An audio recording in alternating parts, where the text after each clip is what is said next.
Hi, and welcome to day 2.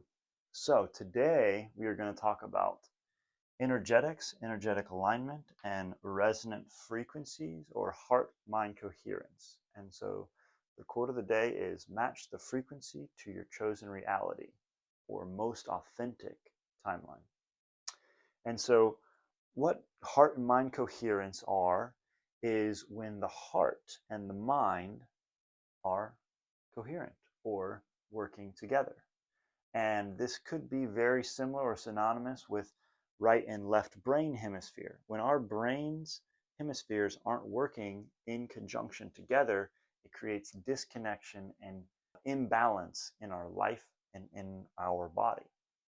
And so, like I was saying before, there is really no wrong way to do this. You cannot mess it up. But I do think that there's more and less easeful paths in life. And so the more that our heart and our mind are incoherent, the more easeful it is. And so when our heart and our mind are coherent, as well as with our gut, our 3 brains, it creates a magnetic effect. So we're not chasing, we are attracting our most authentic self and our most authentic timeline. And so it makes it so much easier to actually align with that which is authentic, as opposed to continually creating a reality based off the past. So some really simple ways to create coherency or awareness of coherency or incoherency, for that matter, is quantum statements. So a couple good quantum statements for heart-mind coherence is, I am in harmony with my true self, or my most authentic self. Another one is, in this moment, my heart and my mind are in perfect harmony. These are very similar to the quantum questions. Who am I? Where am I? What am I doing? All of these are echolocators back to the self, back to the awareness that when we are present with what's going on, these things happen actually automatically because we are self-organizing, just like Source, just like God is self-organizing, just like life is self-organizing, just like outside, that what we see externally in nature is self-organizing. Everything is self-organizing as well as ourselves, unless we get in our own way. And so another one is, my heart and mind are in alignment with my most authentic reality. And so when you feel like your heart and your mind are at war, you can say these. You can say these and they will help. Another few really good tools, and you'll start to notice a trend here: breath work, guided or self-led meditations. So breath work and meditations are really good practices to create coherency in the heart and the mind if done correctly. And these are also energetic practices, which brings me to my next topic, which is energetic alignment. So energetic alignment or energetic practices is the awareness of what energy is. And so energy is everything, really. Energy is the primordial goo, if you will, that source energy or scalar energy runs through.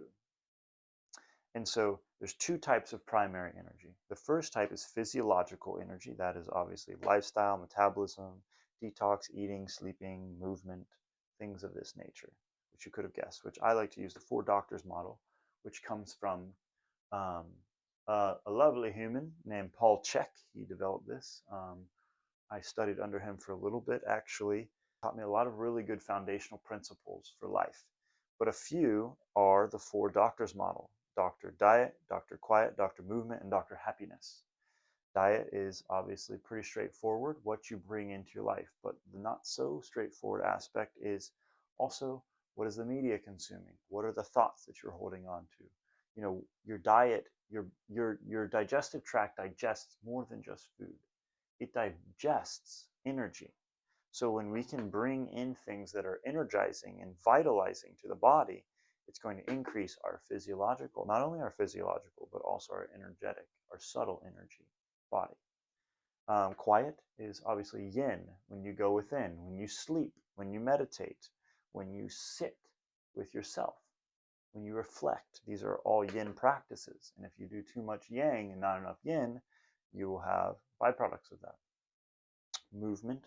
Movement is obviously super important for increasing physiological energy, but it can also increase free energy as well. So movement could be, whatever feels authentic to you. It could be strength training, it could be walking, running, cycling, anything to get the body moving, because the body, when it moves, we are pumping the blood, we are pumping the lymphatic system, we are helping with peristalsis and digestion, so we can digest our food and life, as well as emotions and all sorts of other stuff. We don't have to get into all of that right now. And then happiness. What is happy making? What is bringing you joy in life? And do more of that. The more you do that, the more energy you will have, because you are not focusing your time, your attention, and your energy on things that are not energetically reciprocated or giving to you while you give to it. It's give and receive. And this is what creates physiological energetic abundance. And then next we have what's called free energy. Free energy travels through the meridians of the body. The meridians are like the cardiovascular system or the lymphatic system, but more on a subtle note.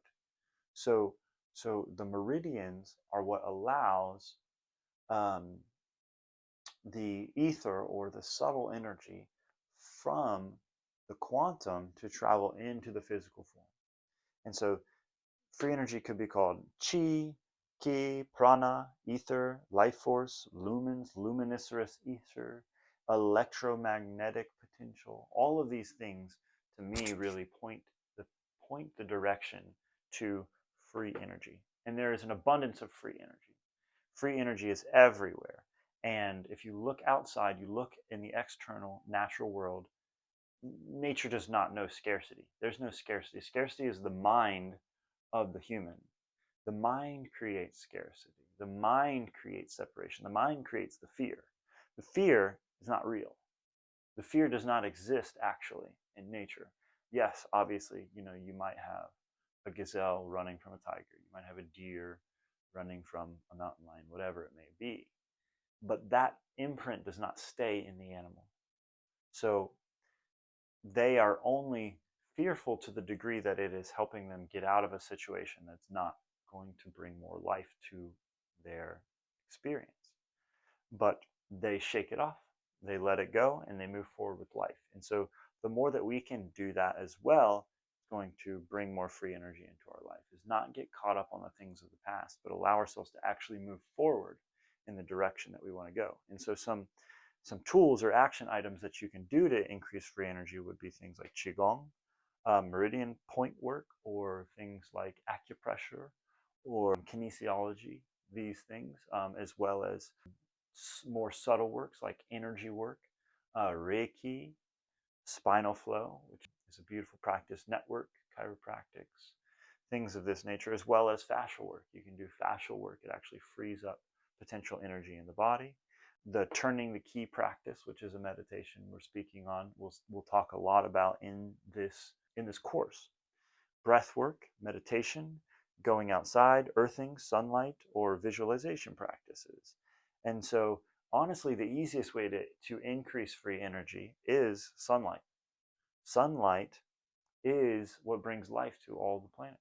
Light waves, it's frequencies of energy that come into formation through bringing life to the planet. And so when you start stacking these things, that's when it really starts to build up. So when you go out in the sun, especially the morning and the evening sun, because they are the highest in the red spectrums of light, lowest in the ultraviolet, blue, and green spectrums of light, have the highest potential for damage, cell damage, which they are also important too, but you don't want them all the time. So morning and evening sunlight, then you go outside barefoot on the earth, on the ground, going outside, hiking, and then you add in some breath work or qigong or meditation or even meridian or lymphatic work, and you are stacking all this. And that is the easiest way to increase free energy and get high in your own supply,